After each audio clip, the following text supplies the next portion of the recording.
All right, you ready? If you are. Here we go. Whoa. Hey, everybody. Greetings and welcome to a live version of This Show is a JK with your pals, Jason, and on my left over there is Keith. And we're trying to do a video show, and we're trying to do it live and see where we get with this. And, why not? Let's give it a shot. You'll always have our audio podcast. We will make that available to you, of course. What are you pointing at? No, other way. Other way, okay. Yeah, it's lagging a lot. This will take some getting used to. No, I know. You don't look at the Skype picture. Just, you gotta, anyway. Actually, you've frozen up on the screen, I think. This should be fun. That's what I thought. I'm behind you, yeah. I wonder what's happening here. All right, well, anyway, we are live and we are on video, and we are here to tell you that it's going to be a lot of fun just talking through some of the things we're going to talk to. Let me see if I can switch to the next duo one here. No, you're still frozen. That's not good. It's not. Man. Yeah, you're coming through and like. Not bad. That's there not you a go. Bad picture of me. That's all I'm saying. That's all right. Yeah, it's all right. All right. Ooh. I wonder. Yeah, this is interesting. It may be my internet. Who knows? Because I can on the little Skype picture. You're real time. All right. You know what I'm going to do is I'm not real time, am I? No, not that I can. No, not on my screen. Yeah, no, you're not on mine either. So I'm going to make a huge change right now. So bear with me. And this is going to shock people who are watching, but this is the joy of technology. Let's see if I can just make us at least look like we're talking at the same time. There's a Skype widget. And Darren. We'll do it's it local. Shock Darren. There's local. We'll hit OK. That should be me now. There we are. Okay. That should make us both. All right. Anyway, let's get this show started. It's been, since last Thursday we last talked, right? Yes. All right. So last Thursday, and it's been odd. And so here's a solo shot. So we can do solo shots like this, too. So it's been last Thursday since we last talked. I have since returned to work. Keith has not since returned to work. And, he's starting to show a little fatigue, I think, there. We'll have to figure that out, too. But anyway, I've since returned to work. He's since returned to work. And lots has happened with freeing up our world, right? Talk a little bit about that. A little bit, yeah. And just to make clear, I am working. I'm just working from home. Yeah. And it's driving me crazy because I need people to bounce things off of. Okay. Bouncity bounce. So let's see.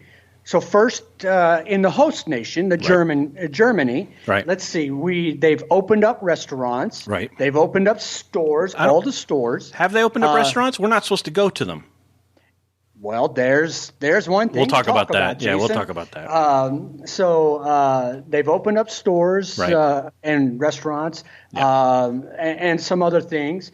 They said they weren't opening stores larger than like 800 meters, but IKEA was packed today. I say. Yeah, IKEA opened today, and that took hold today. Right. So last week it was just like you said, about 880 meters, which comes out to about 8,600 square feet. That's right. So a decent sized store. Mm-hmm. But now starting today, all the stores are open. Right. So the IKEAs, the big furniture stores, that kind of thing, are now open. Right. You still have to wear a mask if you're going into a retail establishment or any kind of enclosed environment. Right. Now that's all on the host nation or Germany's side. That's right. On the military side of it, General Order Number 2 came out today. We didn't even get General Order Number 2 when we were deployed. We only got one, and it was don't drink, basically. That's right. Yeah. Don't drink. Yeah. Yes. No, this one, so we've gone from one person outside of your immediate household. Yeah, this is what we need to talk about. And curfew at 10 o'clock at night. Right. And,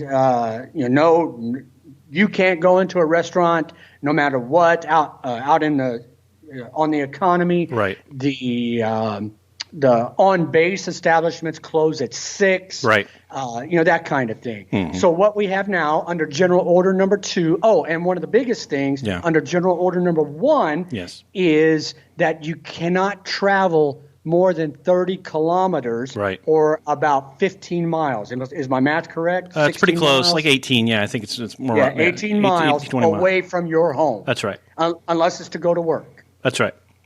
So general order number 2 now is the biggest thing is now you can travel 100 kilometers or about 80, 85 miles. Right. And so that opens up a lot of sightseeing stuff. You can go to Frankfurt Airport because that was one of the big deals under General Order Number 1. Right. Well, my college student or my service member coming back from a school or my grandparent, whatever. Right. Am I going to be breaking General Order Number 1 if I go to Frankfurt from Kaiserslautern and get there? So now you can go 100 kilometers, or like I said, about 86 miles. And I'm kind of watching myself out of the corner. I gesture toward the camera a lot. Yeah, you do. Okay. We're going to have to make a drinking game out of that, I think. I talk with my hands. Yeah. You think I was Italian. Gesticulating. And now you can also. Let's see. So you can travel 100 kilometers, or about 80-something miles. Right. You can go to these on-base establishments that are now open.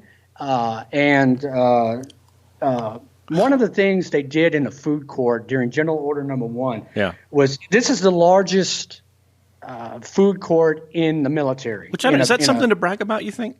In a BX, in a BX commissary mall, BX right. mall. And I remember I was here the day they had the soft opening, and I was like, holy! I mean, it was a long time ago. Huge. What year was that? Like 5 BCE or something like that. Something around there, 5, 6 BCE, something like that. Somebody knows better than me. I want to say it was like 2000. 2001, maybe. I think it was right around there because that's what we were doing. I was on Airman Magazine, and we were doing a tour through, doing some stories through the area, and so we needed a break, so we went to the mall. So that's where that went. Right. So when we started putting in all these restrictions, and I think you were there the same day I was, they took away all of the tables. Right. All of the chairs, so you couldn't sit there and eat. Everything was to go only, takeout only. Right. So I think they're going to start bringing some of that stuff back in, but on a limited basis. That's what everything is. Everything's limited. Right. Golf courses are open. Hallelujah.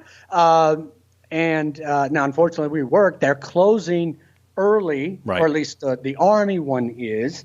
Because of certain restrictions. Right.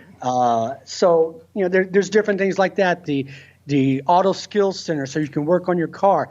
Well, that may not sound like much, but when you're shipping a car home or from the U.S. here, you have to have it in perfect working order. It has to be spotless. You took the word right out of my mouth. Yeah.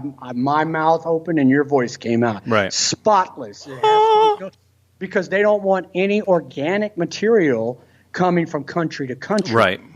And so it is a huge deal to have the Auto Skills Center and the car wash is open. A lot of the child and youth services, the ASAP type stuff, the Army's and I've lost my train of thought. Sorry. ACS, right?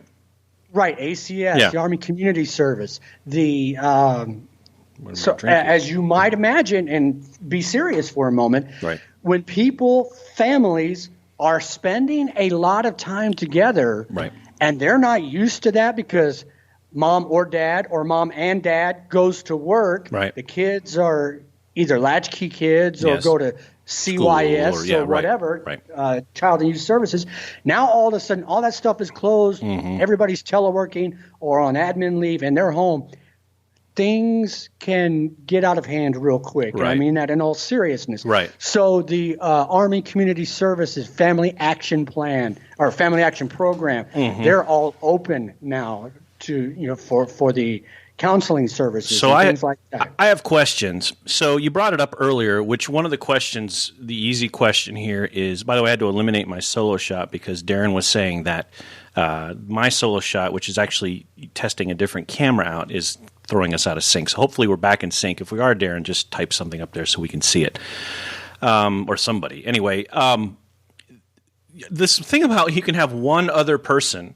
Like, how do you choose that person? Is there like, you think there's like a gladiator, a thing where you do one of those and, the whole thing is, staged. You may come into my house and eat of my food, and then we will frolic together in my car and drive around to stores that we can't all walk into. Stuff like that. And then the 100-mile thing or the 100-kilometer. Okay, he says we're all good. He said the 100-kilometer thing is interesting to me because essentially what it lets you do is drive to Frankfurt Airport. That's kind of grandfather. I think it's like 118, but it's grandfathered in. But you can go to Wiesbaden. I think Mainz is in there. The only thing you can't do right now is cross the border. There will be no border crossing right now.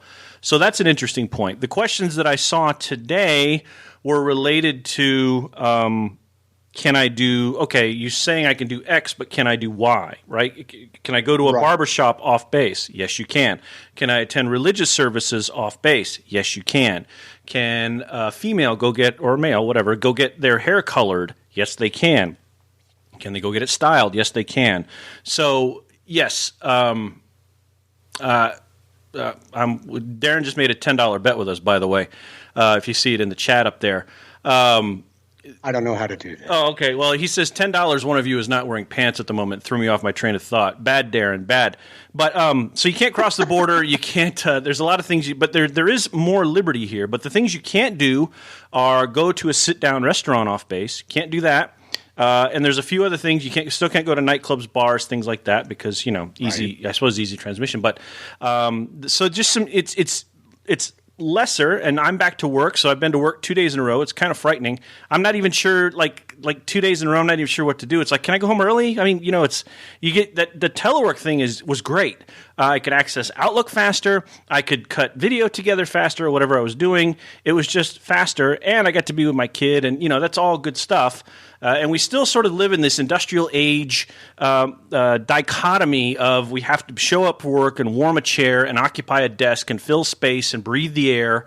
And there are jobs that you need to do that there has to be a human being presence there, and I get that. But some support jobs don't necessarily have to do that all the time. In the VA, there's a tremendous amount of teleworking. One of the feature writers that I knew who worked for VA, he wrote stories all over the United States. He literally lived 4 blocks from me in Augusta. So another guy who is the chief of a regional headquarters public affairs office, I believe it was in middle of the United States somewhere, but he lived in Utah. So, I mean, these, you maybe you take a trip every once a month to go back in and check in on show that your warm body is percolating. But you have ATAPS, you have Outlook, you have VPN.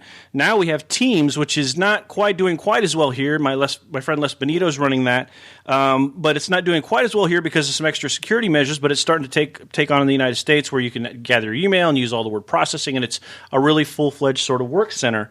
So, I'm getting used to being back. I'm not sure I'm in the full groove yet, but I'm getting used to being back. Well, you have a full office for one thing. Usually, when this whole started out, when we started this out, right. When this whole started out, I'm not even going to touch that. The other two people in our office on opposite days. We rotated days. Mm-hmm. And then when because of my diabetes, I got told you have to stay home. Right. I understand it. Didn't like it. Right. Whatever. Yeah. Then that's just you picking up all that work on those odd days. Right. So now you're around people and you are.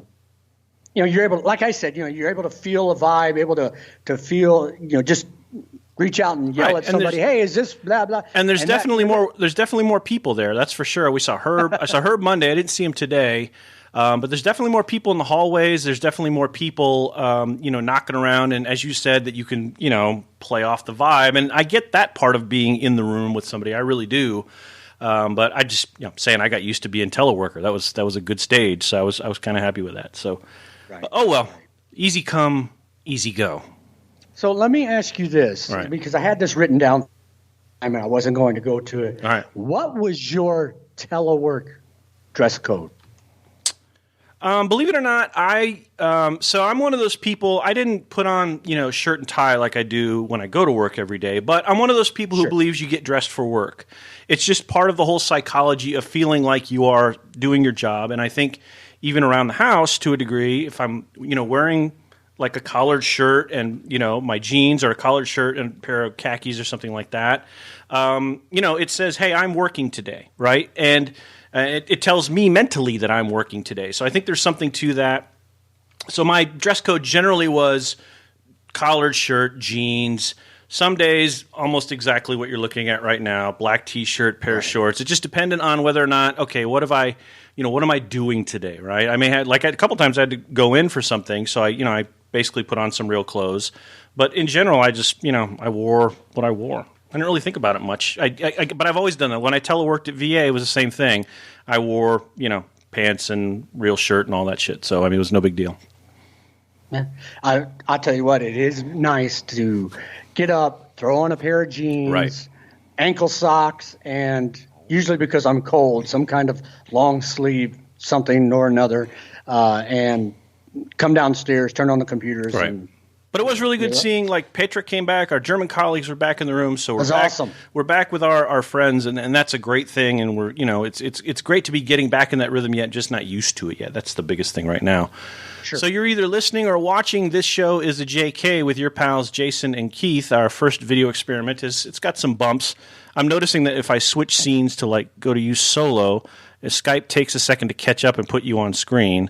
And if I go back to the double shot, it takes a second to put us both back on screen. So lesson learned. We'll figure that out for next time, and we'll do it better next time. So, a lot of things COVID-related going on, a lot of stuff we just won't talk about because of our relative positions in government or whatever. But it was interesting to see some of the protests and some of the other things. People are getting restless. People in the United States are getting restless. They want to go.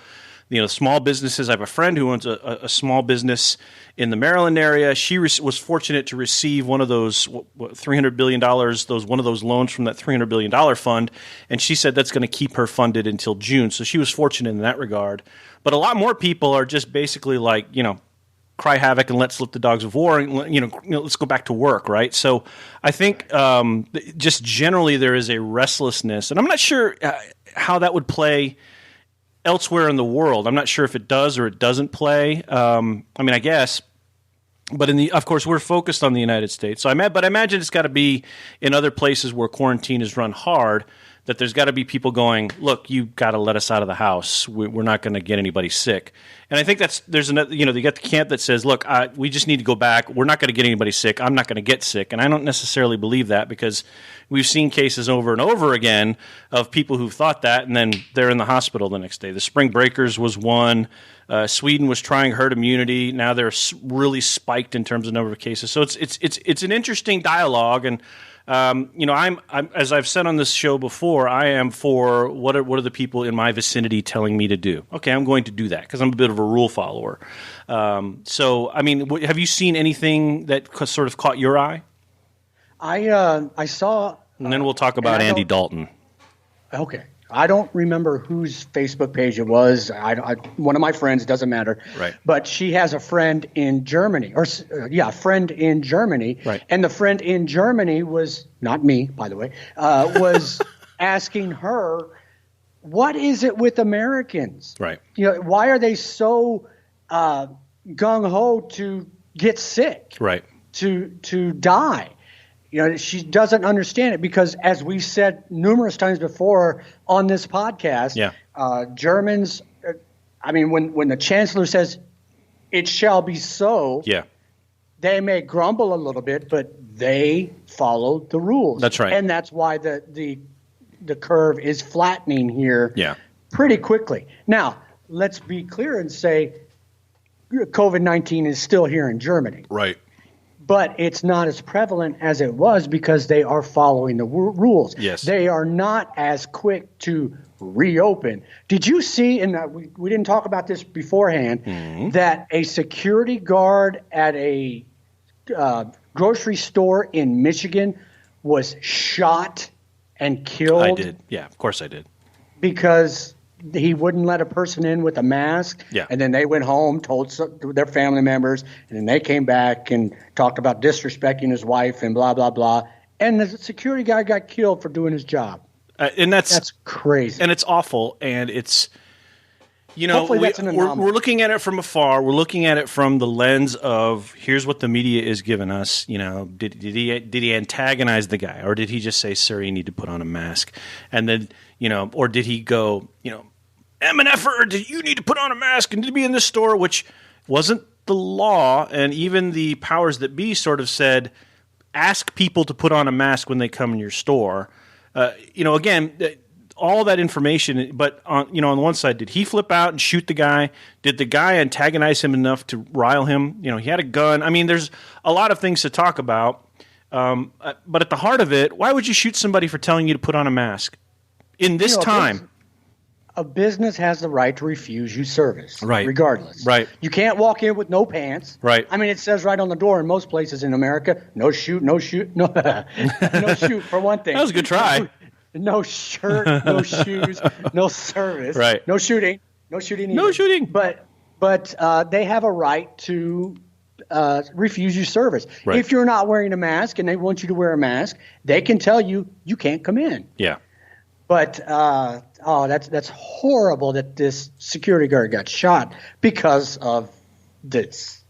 Yeah, and it is, and again, these are the kinds of pop-up things that the media likes to sell to us, or not sell, but I mean show to us, versus a lot of the really good things that are happening. And that's an old saw. I mean, you and I have talked about that before, and I don't want to get into that, but it is an example, sort of the fringe sorts of outlying things that are happening as a result of this whole situation. I think the thing that's and we need to get on to happier topics, of course, but I think the thing that's interesting to me is the discussion of, okay, if you let people out, the second wave is coming, right? And the second wave, they always point out, the second wave of the Spanish flu was much worse than the second wave, or the first wave of the Spanish flu, or something to that. You know, I understand all that, but we've also advanced 102 years, I guess, or 101, or whatever, however many years it is since then, in medical technology. So hopefully we've learned enough, and hopefully there's something by that, but I don't know. It's an interesting dichotomy. So you got Andy Dalton, and you're really happy about this. So was Stefan. He was really happy about this. You know, I don't know if really happy. I think it's a good. Stefan was really happy. Stefan was really happy. Right. I think it's a good pull. I mean, you have a guy who started the last 11 years. Right. 11 years, I think, and now he's your backup. Right. And what that does as well is put a little pressure on the contract negotiation between Jera and Dak. Right. So, you know, it's good to have him as a backup. He could start at a lot of places. Yep. Who knows? He may start in Dallas, depending on contract negotiations. So, you know, he's won some games, and I just, you know, I don't see anything wrong with that. Hang on a second, just checking something here. I think he won 3 playoff games, maybe 4. That's not working. All right. He's been to the playoffs 4 times. I think has not won a playoff. He hasn't won one. Okay, well, that's Marvin Lewis at its finest, right there. So. But it's an interesting discussion as to what Dak Prescott's place is there, right? Because wasn't he franchised? He was franchised, and he's due to get paid. Right. They are trying to come to terms on a deal. Yep.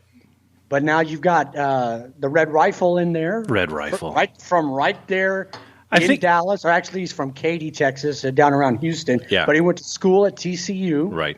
And that's so why they he's picked him up. Basically a hometown He's a boy. hometown kid, yeah. And so, you know, I think, like I said, I think it's a good pick or a good trade. I think he's a very, very strong backup, and he can start if need be. I think he was falling apart the last couple of years, but that may have been coaching and everything else. But you know what? I'll if you're willing to give him a chance, I'll give him a chance. So I think the other interesting thing that's happening is we're sort of returning. We are returning, and I know John B. will know this, but we are returning, at least ESPN-wise, to the early days of ESPN, like when they didn't have programming. and all they could show was like timber sports and street hockey. And so now what they're showing, they said, oh, there's baseball. It's Korean baseball. And so they're showing live, I guess, Korean baseball games. Did you see this? I have not seen that, no. Yeah, the live Korean baseball games. And I guess the MLB hasn't really finalized a plan yet as to what it will do. But none of the leagues have. I know that Trudeau said that if the NHL decides it's going to play, that it will have to all of the non-Canadian players will have to face a quarantine each time they go back into the country. Oh, wow. Yeah. So it's an interesting sort of hammer he's put on that. I mean, maybe not so bad about it as I'm getting ready to pull up the bracket. We get started on that in a minute. But, I haven't really missed either of the three. I know a lot of people have, and I do like sports. There is, football is still on the horizon, but they're going to play football. They're going to figure out how to play football. It'll just be a matter of like not putting people in the stadiums, no tailgating. I think they talked about something with basketball. No, maybe, I forget what it was, but there was something where they were talking about something similar where they're going to play games, nobody in the arena, just all televised. But I mean, again, there's no way to socially distance players crashing into each other for rebounds or, checking each other off the boards or, baseball's a little different only because every player is like 90 feet apart. So I don't know. It's an interesting time, but, Korean baseball on ESPN is definitely like we're getting back to ESPN the Ocho. And that's really interesting to me. It's funny because I was just thinking about this last night. AFN, and I don't know if it's part of the ESPN programming or if it's AFN, they're playing the vintage, Dan Patrick, Keith Olbermann, commercials. The little PSAs they do where they're standing in the bathroom mirror putting on makeup and he says, I don't like Cam Neely. Or Cam Neely's becoming a respected guy. He doesn't fight anymore. Right. It's just not the – and Oberman looks at him and you need a little bit more rouge. And, right here, okay. He said, your foundation's been on point lately. That kind of thing. I love the vintage promos they do. If you've never read The Big Show, it's a fantastic book. And essentially it gives – ESPN is that core group of guys and women, Linda Cohn and some of the others, Susie Kolber, who sort of trailblazed through the early 90s into the 2000s and just made ESPN what it was, especially like Dan Patrick and Keith Olbermann on the 11 o'clock. I mean, they just started taking chances, and they knew it. I mean, when you listen to Dan Patrick's show, it is, they always, I don't think he likes Olbermann anymore so much. I think Olbermann has gone a different direction and he doesn't necessarily care for it, but I think they still talk or whatever. But I mean, that was an amazing duo. And then you had there were so many others that you had Stuart Scott, Kenny Maynes, Stuart Scott, Susie Kolber, Linda Cohn. But there was, anyway, the point is, the point wasn't the sports with ESPN. The point was the sort of entertainment that they packaged the sports in, and they were good at it. And then when ESPN decided to stick to sports, it became more of an issue of, were they going to, or to keep this up? And they didn't. I think these guys still try to be personalities from time to time, but not to that extent. I mean, but that was groundbreaking stuff they were doing then. I mean, with the track to the wall, it's gone. And Berman, I mean, you think about what Olbermann and Patrick did. I mean, he's the third name. Berman is rumbling, bumbling, stumbling, and all that stuff. I mean, and plus you're getting the biggest audiences for NFL, and they had one NFL game, and you can go on and on with that. So you're right. I just think it's great to see that stuff, but it's definitely 25 years ago now. That's a ways back. Easy, yeah. Right, I have a Susie Kolber story for you. Shoot. Real quick. So I was down at Jera's house in Dallas, the house that Jera built. And, let's see. I don't remember. I've been there twice for work. Okay. And one of the times was Monday night game. Right. So the 77th Army Band from Fort Sill goes down there to play before the game or halftime or whatever it was. Right. And So anyway, so I'm down there, take pictures, public affairs, blah blah blah. So I'm trying to. You have a sideline pass, but ours was only for before the game and halftime. All right. So okay. It's funny how they do that. They do that in NASCAR too. They have like a hot pit pass and a cold pit pass. Right. So I'm trying to get as many pictures as I can of the teams warming up coming out of halftime. Right. And so I'm pretty close, and I'm blah blah blah. I have my back to the stands, and I'm taking pictures of Romo and Murray from Oklahoma. I can't think of his first name anyway. The running back at the time, and and I turn around and take a step, and I run smack dab into Susie Colbert, who I kind of have a little bit of a crush on. Mm-hmm. Okay, I completely understand that. So did Joe Namath. Yeah, and I said, hey. It all happened so fast. Hey, Susie Colbert. She goes, hi, and just kept going. I thought you were going to say something like, hey, you're Susie Colbert. That's exactly what I said. I didn't say you're. I said, hey, come on, I have more couth than that. That's fantastic. And I didn't ask her to marry me right there on the spot either. Well, hey, Susie Colbert. She goes, hi, and kept going. You weren't drunk enough. All right, well, that dovetails perfectly into this episode's folly, this episode's bracket. I took a lot of time to make this bracket. And I did it just for you because you reacted so indifferently about the best candy bracket. And I thought, what's another way to keep him involved and still produce a funny show and, entertain? This is it. This is the greatest Dallas Cowboy bracket. Now, let me see if I can bring it up here. There it is. And now, if you can see it, now you're going to get a hint of who's in the bracket if you see it on your broadcast. But the first game or the first round is literally all play-in games, okay? So don't even worry about that last sort of set of games on the right yet. Those are the opponents. But the round that's coming in, those are all the play-in games. Now don't give it away yet. So you can kind of get a hint. You see he's laughing. This is good. If you're watching, he's laughing. So this is a good thing. So anyway, we need to get started because we've got a lot of play-in games here. And we won't tell you who the top 8 are. I really, really went through, and I probably missed somebody, and regrets to all the Dallas Cowboys fans if I missed, you should be in the top 8, not this guy. Well, that's your argument. I went through my childhood, and I said, who are the Dallas Cowboys I most remember? And the one who didn't make it was Drew Pearson. So I get that 1 or 2 may not be in there, but 1 or 2 are, so maybe this will surprise you. So let's get started. The 924, which is the lowest seed, is Jay Novacek versus Jason Witten. Oh, that's not even as much as I love Jay Novacek from the Super Bowl years. Yeah.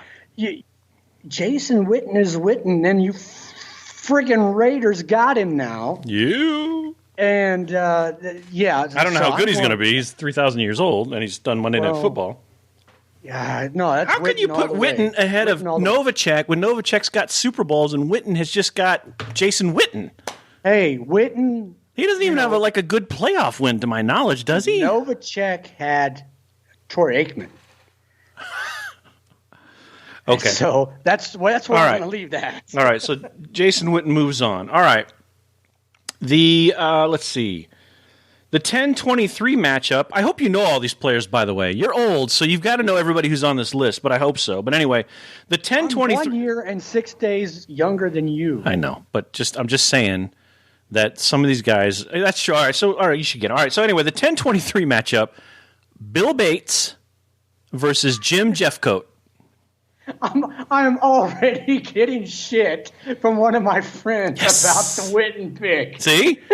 I'm right. You're wrong. PJ, it should be Jay Novacek. Here's just the bracket again for the folks at home, just so they could see it. Novacek went to school at Wyoming, and that's where PJ is a fan of Wyoming football. So we're watching. So 3 other people are watching. So he's one of the 3. So that's good. That's good. All right. So Bates and Jeffcoat, who you got?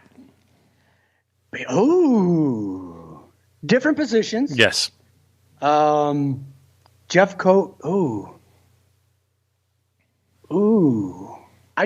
I've got to go. Oh. Wow. Bates, a linebacker. Jeffcoat, a defensive lineman. I'll eat an olive while you're thinking. I need to go with Bates on that one. Bates. That would be my choice too.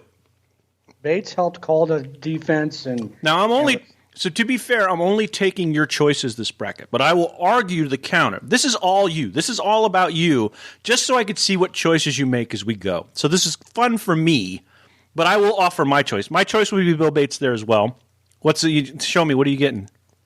I'm getting PJ said Novacek is a friend, and then he's saying take Bates. So I'm putting this down. All right. No, it's good. Thanks. It's good interaction. Keep it coming, PJ. All right. The 11-22 in Greatest Dallas Cowboys. Are you ready? Go ahead. Barry Switzer versus Crazy Ray, the fan. Who you got? Crazy Ray. Yeah. Without even thinking about it. Barry Switzer's a god to me. What? But Oklahoma, right. From Oklahoma, yeah. Right. I've got another story, but we don't have time for that. Yeah, not yet. Trust me, we'll do an Oklahoma story anyway. No, Crazy Ray all the way. Now, did he pass away? I can't remember. I don't remember. PJ will tell us. I thought he might have, but when I was doing my research at 1 o'clock last night, I didn't think to Google that. So that's all right. So you got Crazy Ray going for it. That's fair. All right. He said Switzer. Switzer was so.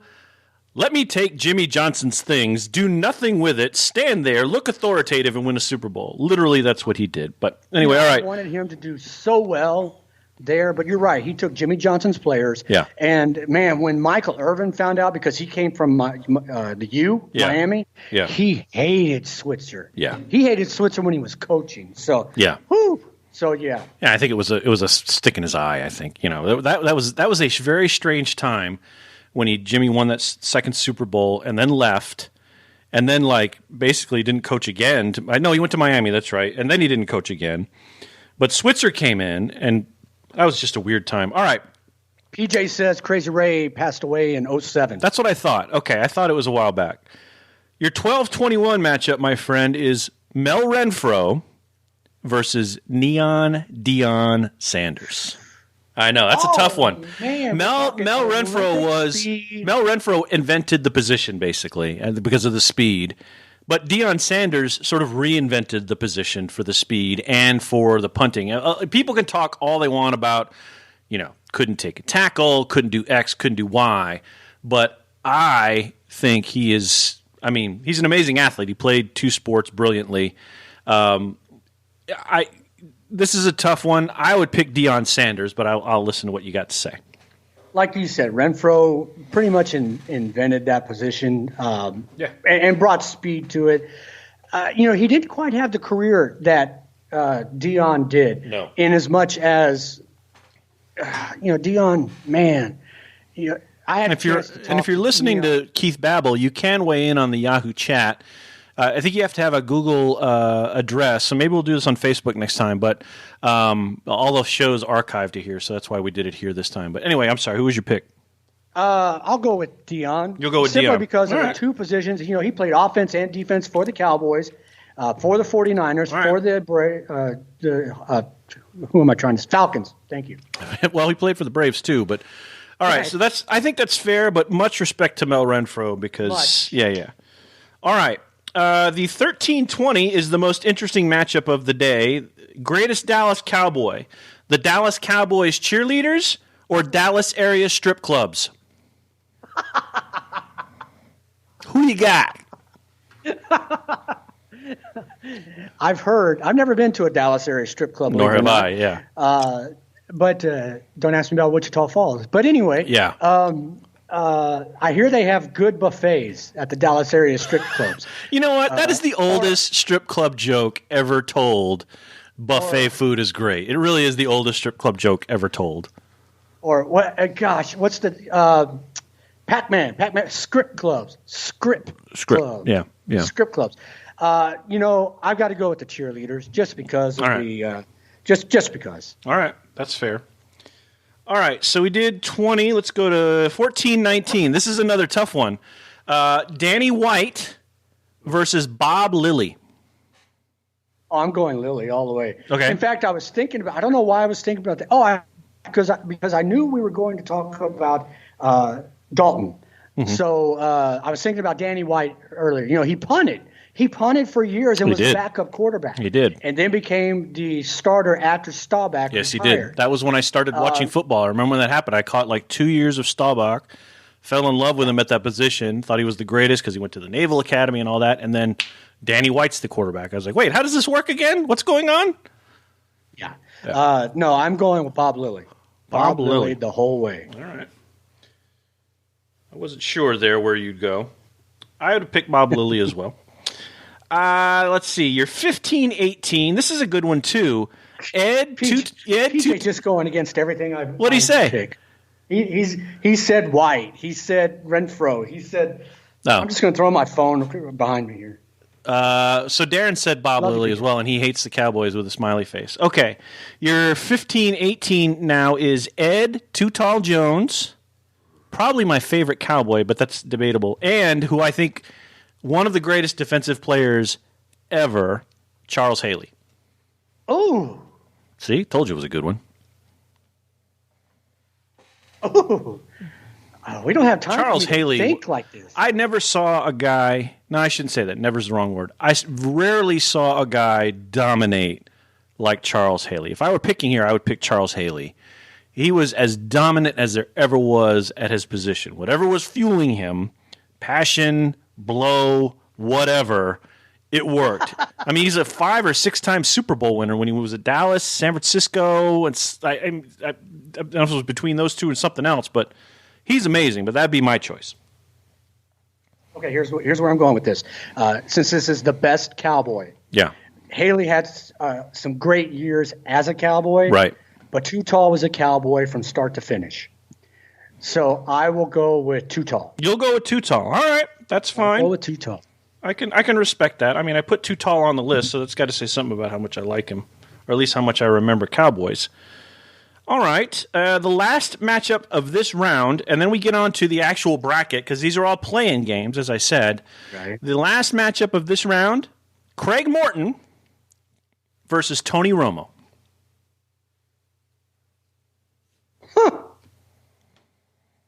You like that one, huh? Craig Morton. So let me do mine. So I only know Craig Morton from being a Denver Bronco. That's the only place I know him from, right? I forgot he was a Cowboy, but in doing my Cowboy research, I discovered that on at least 3 of the 4 websites I visited, he is in the top 10 or 15 players. So I thought that was an interesting sort of discussion. But again, I saw him with Dan Reeves and the Denver Broncos. Were I picking here, I'd pick Romo all day and twice on Sunday. I think Romo was brilliant. I think he's a very smart guy. He's proving himself very capable in the broadcast booth. I think he was very, very smart. I think he probably didn't have the support around him that he needed. I think he wasn't great in clutch moments. But that said, I still think he's one of the best Dallas Cowboy quarterbacks. I would say Staubach, Aikman, 1A, 1B, and then Romo. No question. I agree. I mean, the stats show Romo was a good quarterback. Right. Well, it was a very, very good quarterback. Yes. Craig Morton, I think I still have a Craig Morton 1977 top Do you really? card. Interesting. I believe so. Yeah, I'll go Romo without any question to me. Darren says Morton didn't get tackled by Babineau at the goal line in the playoff game in Seattle, and Romo was infuriating. He was I agree with Darren. Darren said he was infuriating. I totally agree with that. All right, so we'll go with Romo, and that completes, my friend, the play-in games, as we call them. The play-in games are done. So it's time to get on to the Great 8, and it's time to put the bracket up and show it to everybody. So now you can get a good look at it if you haven't already. Which button is that? That's that button. Here it comes. So your Great 8 are, from bottom to top, number 8, Troy Aikman. Number 7, Emmitt Smith. Number 6, Jimmy Johnson. Number 5, Bullet Bob Hayes. Number 4, Jerry. Number 3, Tony Dorsett. Number 2, Tom Landry. And number 1, Roger Staubach. So we'll start with the 8 position. You realize I've got kind of a little chubby going on right now with this whole bracket, right? See? I catered to you. Do you see how I catered to you?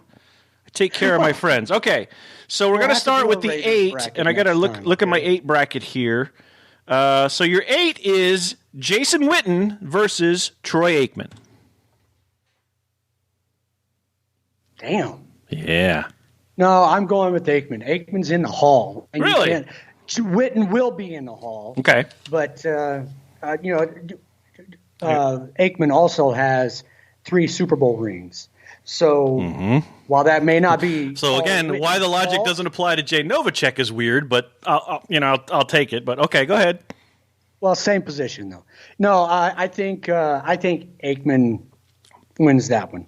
All right, that's fair. So moving on, we'll flash the bracket up again.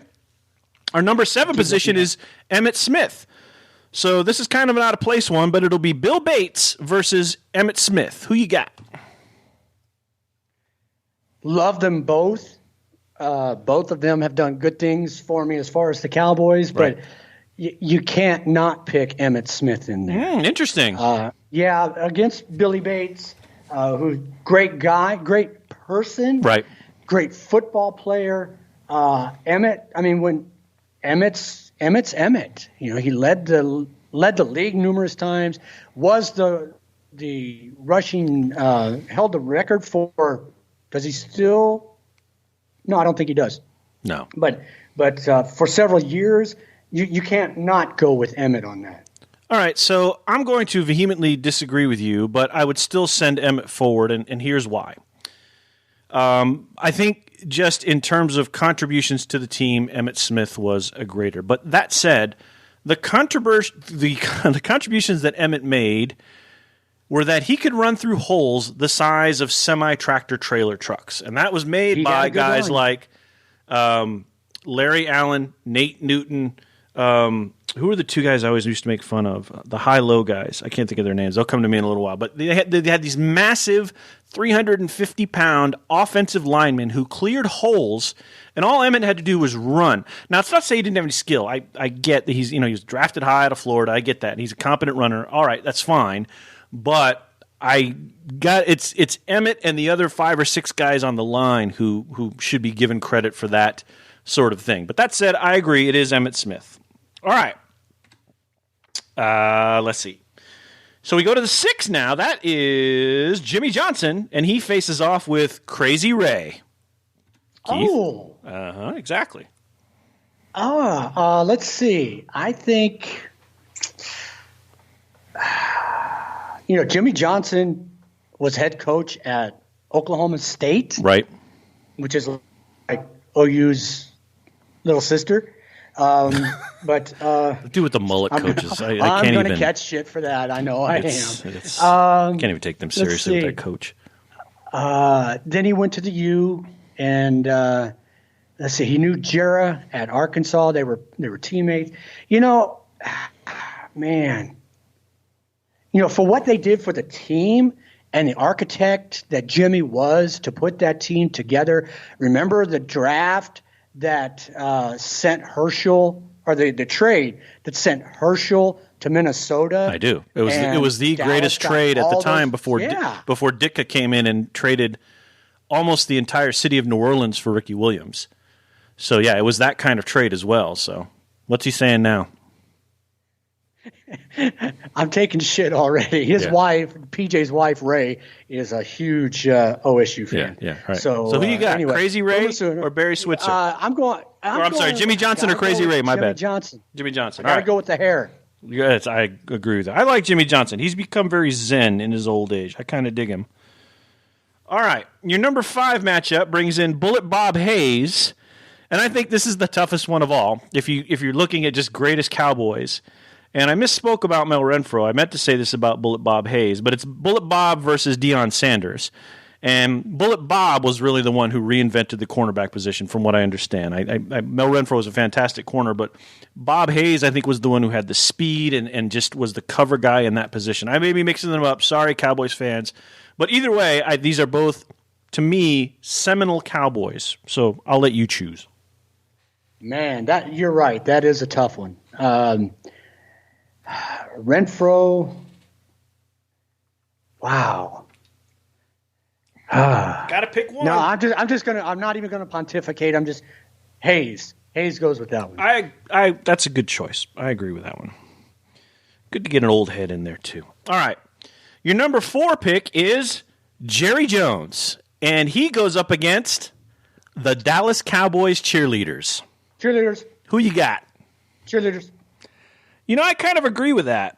I think right after Roger Staubach, the thing that I knew next was the Dallas. It's in this order: Roger Staubach, Dallas Cowboys cheerleaders. That thing that they did where they got down on the offensive line, and then when he went set, they came up and then got back down again.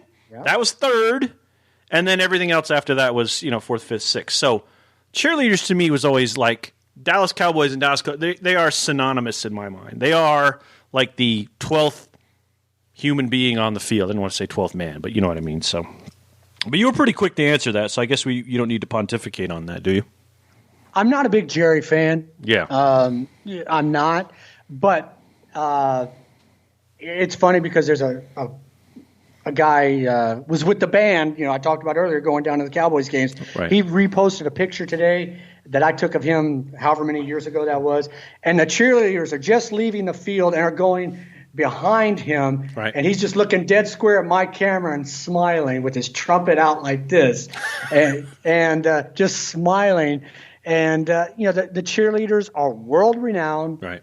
They do all the USO stuff. Right. They do all kinds of stuff you'd never hear about.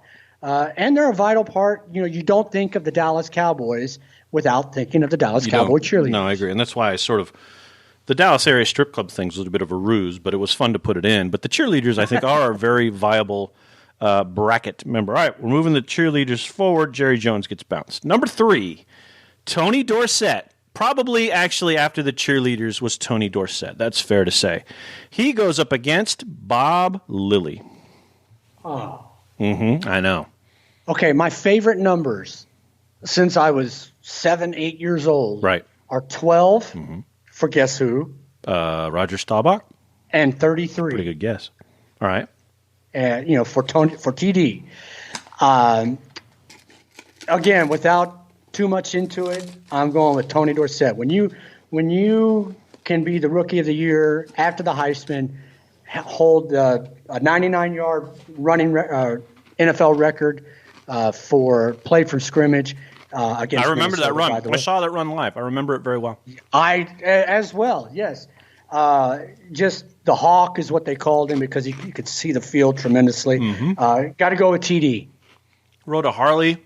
I think he has some kind of degenerative nerve disease now. And they think it may be, what is it, CTS? Oh, okay. Or what? I remember when it was first starting. Like Tony Dorsett, in my mind, is invincible. He had those gigantic shoulder pads, and he just ran. He was amazing. Yeah, there'd be no question for me. It'd be Dorsett as well. All right, Dorsett. Writing these down so I can get them right. Number 2, Tom Landry. And he squares off with Ed Too Tall Jones. Without even questioning, Landry. Okay. Might bode for who's going to hit the finals. Your number 1 Cowboy is Roger Staubach. I mean, that was not too hard to figure out. And he goes up against Tony Romo. Who you got? Staubach. Yeah. I'm telling you, I wanted to be Roger Staubach when I was in 3rd grade. Right. A good family man, throw the ball, and like you said, at that point in my life, I wasn't really concerned about. He went to the Naval Academy. I didn't know what that meant at that time. Right. But he was so good. Roger the Dodger, when he would just duck and guys would fly over the top of him. Roger all the way. Roger all the way. All right. Hang on. Sorry, I had to mute. I was eating some potato chips. All right, so we have our round of 4. His pinky is permanently dislocated because it was dislocated so many times. Yeah, it's just amazing. Yeah. And he had that cool old school face mask that died out about 1978, 79. The 2-bar? The 2-bar. Yeah. The Terry Bradshaw had the 1-bar for a while. I remember that. Yeah. All right, so we have our 8. So here we go. We'll start with, 8. Now that's the 8-1. We'll go to that one later. So let's start with the 4-5, which is Bullet Bob versus the Dallas Cowboys cheerleaders. Damn it. Yeah.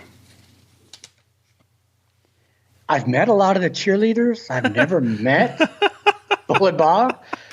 No, I've got to go with Bullet Bob. He's actually helped on the field. All right, Bullet Bob it is. Bob Hayes. All right. Next one. This is going to kill you. Tom Landry versus Emmitt Smith. Tough one. I'm going with Coach. Okay. I'll go with Coach because he was there for, oh my God, however long. Now, granted, Emmitt did a lot of great things for the team, with the team. Right. Emmitt also played for Arizona. But no, I've got to. I mean, the legacy of the Dallas Cowboys, you don't legacy of the Dallas Cowboys without the fedora. So it's got to be Coach Landry. All right. As I continue to munch potato chips. Sorry. Sorry, I can see that. Let's see. Your 3-6 matchup is Tony Dorsett versus Jimmy. Oh, versus Jimmy? Jimmy Johnson. Got to go with Dorsett. Really? Why? Yeah. Because he wears number 33 is my favorite number. I grew up watching Dorsett. I grew up idolizing Dorsett. So call this emotional. I'm picking Dorsett over Jimmy Johnson. That would be tougher for me. I think, like you, I grew up with the number, sort of looking at Dorsett initially and really rooting for him as a kid. And, that was very easy to do when you're young. I mean, there was a lot of Dallas Cowboys. They got a lot of TV time, whole 9 yards. But I also, my adult years were formative based on, those Dallas Cowboys. When I was a teenager, it was the 49ers, right? Boom, boom, boom, boom, boom. But I was a Raiders fan, so we always hated the Cross Bay rivals. But then it was the Cowboys, at least for 2 Super Bowls. And then, again, I sort of count Barry's, but not really.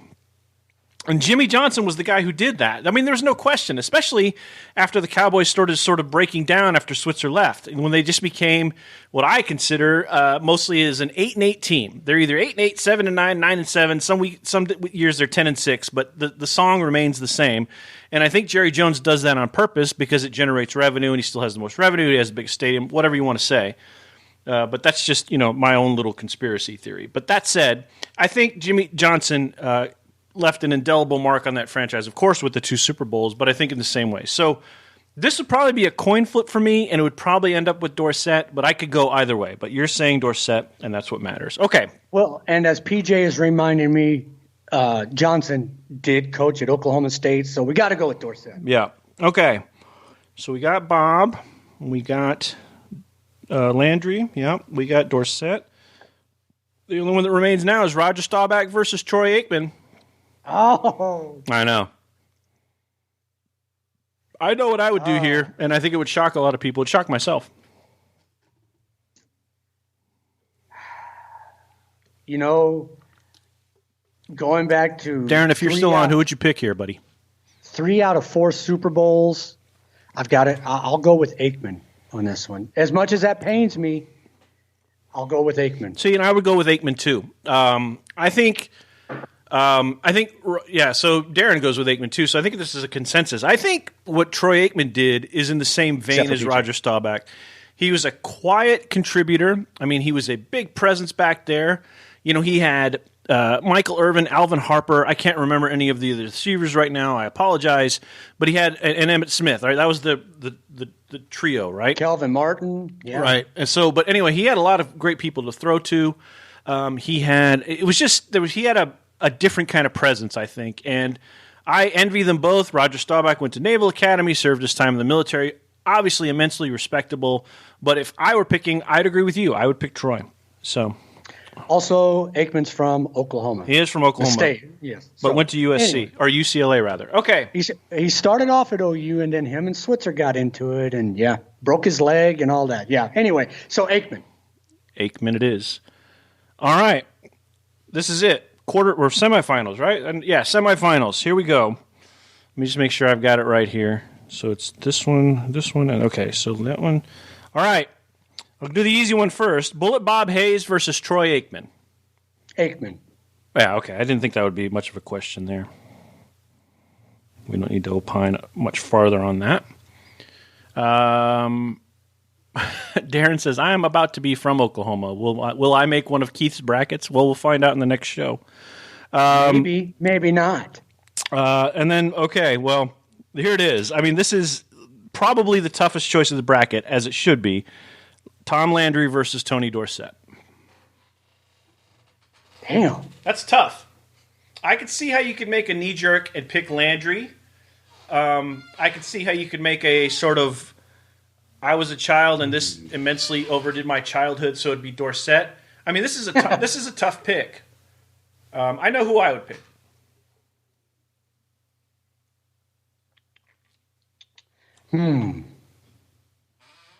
I think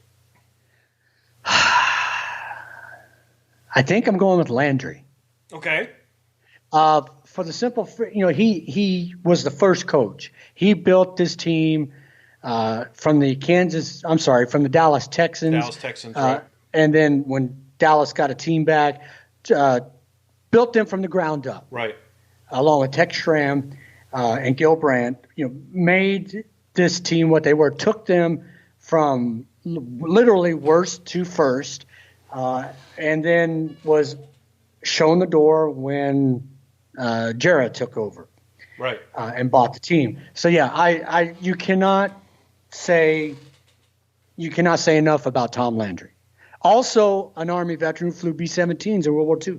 You know what I found out, and this is apropos of nothing, and you don't know this. There was a car dealer named Cal Worthington in California, and he is incredibly famous to Californians. If you grew up when I did and a little before, you know who Cal Worthington is. He did a brilliant thing by basically buying all of the television time in late-night Los Angeles from like 1960 to 1990, before the advent of cable. Everybody knew who he was. He had this one thing that he did when one of his competitors brought a dog as part of their ad gimmick. He did basically the same thing as like the car dealer said, here's so-and-so and his dog Spot. Well, Cal Worthington did the exact same thing. He said, here's Cal Worthington and his dog Spot. But his dog Spot would be a gorilla, a tiger, an elephant. And so he was good. Okay, all that aside, dude was, he flew with Jimmy Doolittle. He was a recipient of a Distinguished Flying Cross, 5 air medals. Guy was a hero. I mean, a legit no-shit hero. I'm really impressed by that. That's like whenever we get into a music discussion and I talk about Chris Christopherson, that guy's amazing. You should read his bio. Yeah. If you're listening, read Chris Christopherson's bio sometime. He's a freaking Rhodes Scholar. Unbelievable. All right, well, we're down to it. Here it is. Troy Aikman versus Tom Landry. Who is, Keith Pennell, the greatest cowboy?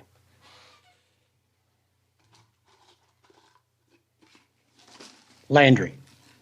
Why?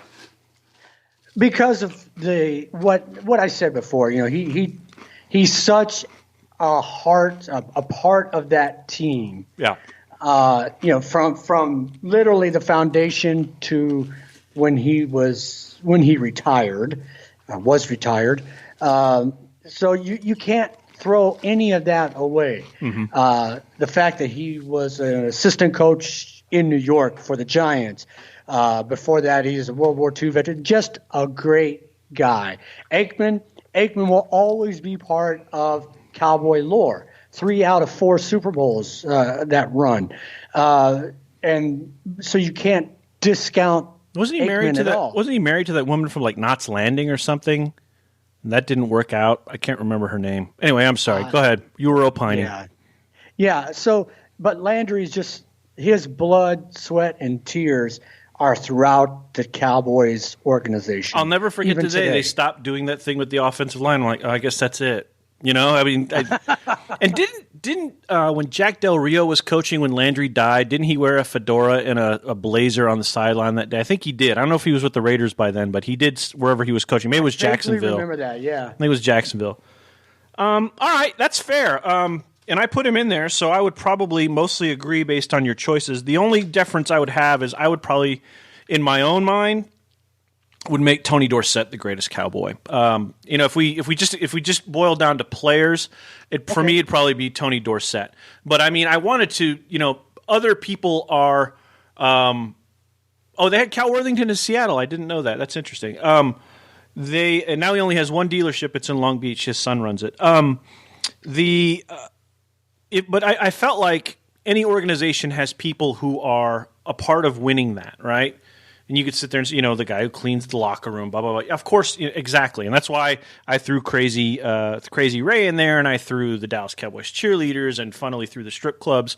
I think you have to consider the contributions of everybody of the organization, just as we do in our own organizations. But if we were talking players, strictly players, my choice would be Tony Dorsett.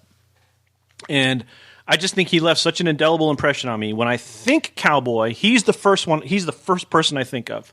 Tom Landry's a close mental second, but Tony Dorsett, because I could see him cutting through the line, again, those giant shoulder pads, as you said, that big number 33 and that beautiful blue, all that, I remember that very distinctly, but couldn't disagree on Landry. So, all right, good job. That went much better than I thought it would. Were you pleased? You think I'm very happy. I may shed a tear afterwards thinking about it, but your friend PJ might, because you made all the wrong picks for him. Oh no! Well, PJ and I can have a talk later, whatever. No, but actually, PJ, believe it or not, graduated from Ramstein High way back in 1986. Really? Yeah. So there you have it. And thanks for listening, PJ, or watching, whichever. Yeah. That was great. That was fun. So we have to figure out another one for next time we do this. We do. And next time will be soon. We think maybe on Thursday, but we'll figure it out. And we'll figure out what to do about this crazy video, that thing that we're doing, and we'll get that right as quickly as we can. At least I'm understanding a little bit more on what I did incorrectly, but it's mostly correct. If we stick to the Skype signal, I think that's what we got to do. But anyway, you've been listening and watching if you're there. Thanks to all who watched. Hi, Darren. To This Show is a JK. Don't forget to subscribe on iTunes, pick us up on Spreaker, or listen to us on Spotify, Google Play, and elsewhere. We know we have at least one Spotify subscriber. Thanks, John B. And please encourage others. We try to roll the content around, keep it a little serious here, a little funny there. Keep Keith involved in the game with various Dallas Cowboys jokes. He keeps me involved with the pointed question every now and then. So in any case, thank you for listening, and we appreciate it, and we hope you have a great night, and we'll talk to you soon. Bye-bye. Bye-bye.